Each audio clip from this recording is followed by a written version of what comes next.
Well, the UN Decade of Family Farming is an incredibly important process. Many members of the International Land Coalition were behind promoting it, and we're very happy to see it adopted by the General Assembly. And that's because this opens up space for the voices of farmer organizations, of pastoralist organizations, of women's organizations, young people's organizations, to have a say on how family farming can be supported around the world, because many members of ILC struggle with a lack of recognition for the role of family farming in their own countries. Policies do not support them, policies are biased against them. And the UN Decade of Family Farming opens up space for their voices to be heard, which is absolutely necessary, but we need to make sure that indeed those voices are heard. They're heard here at the FAO and in global venues, but they're also heard in their own countries. The UN Decade of Family Farming needs to go also back to the countries where policy is made on family farming. And the voices of family farmer organizations need to be able to shape policy and shift towards a more family farming friendly environment across the world.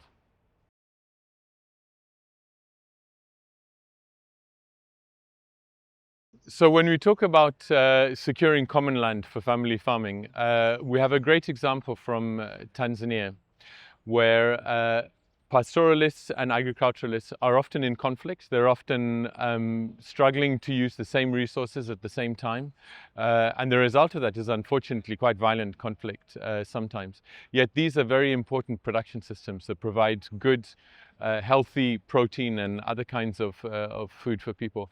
And so we've worked together with villages that bring together both pastoralists, people, livestock keepers, and agriculturalists to sit down and start mapping out the resources they use over quite large areas, over many tens of thousands of hectares, and coming to agreements as to who can access and use which resources, water, grazing, agricultural land at which times of the year, and make agreements and stick by them, and at the same time securing that land for those local communities so they can actually manage and control it. And the incredible thing that we saw in Tanzania was that 1 year after these agreements had been put in place and their land had been secured, conflict dropped by 50%. That was good for people who lived there, but it was also good for the country because it meant that that more food was produced that went into feeding Tanzania.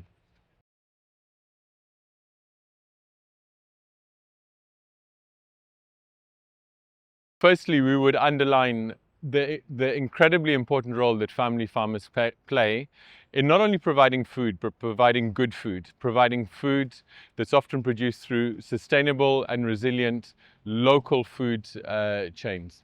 And for that, they need land. And in many parts of the world, it's harder and harder for family farmers to either keep land that they already have access to or to gain access to land that they may have for many reasons lost.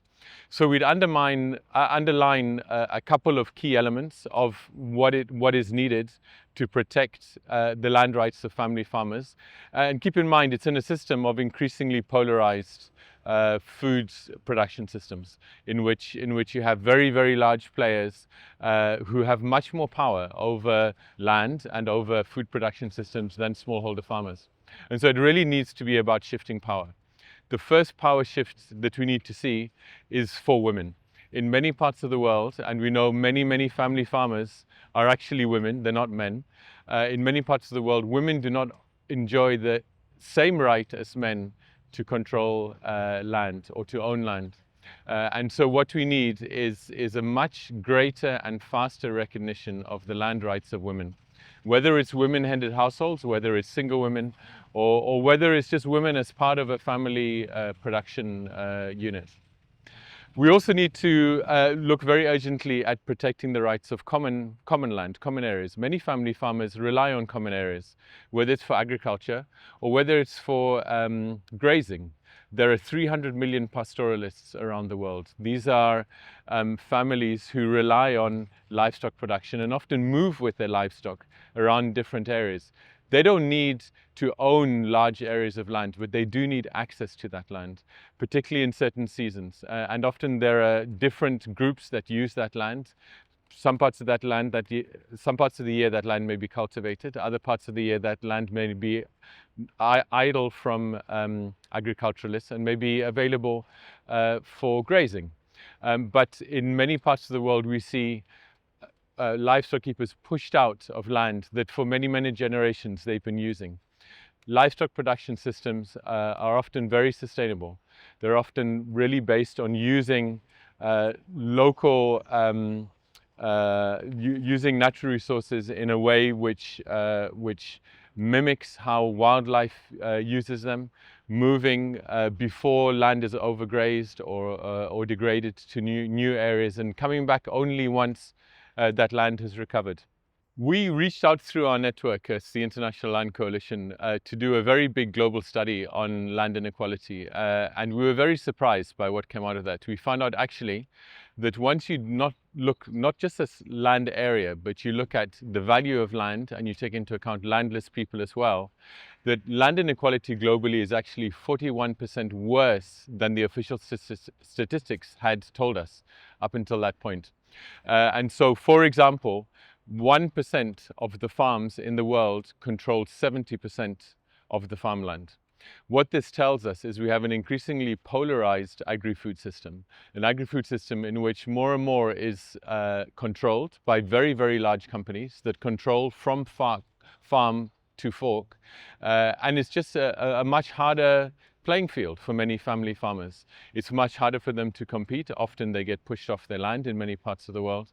And so as the International Land Coalition, we bring this back to its fundamental, which is land rights, and the fact that around the world there are landless people who are trying to produce food but don't have the land to do so.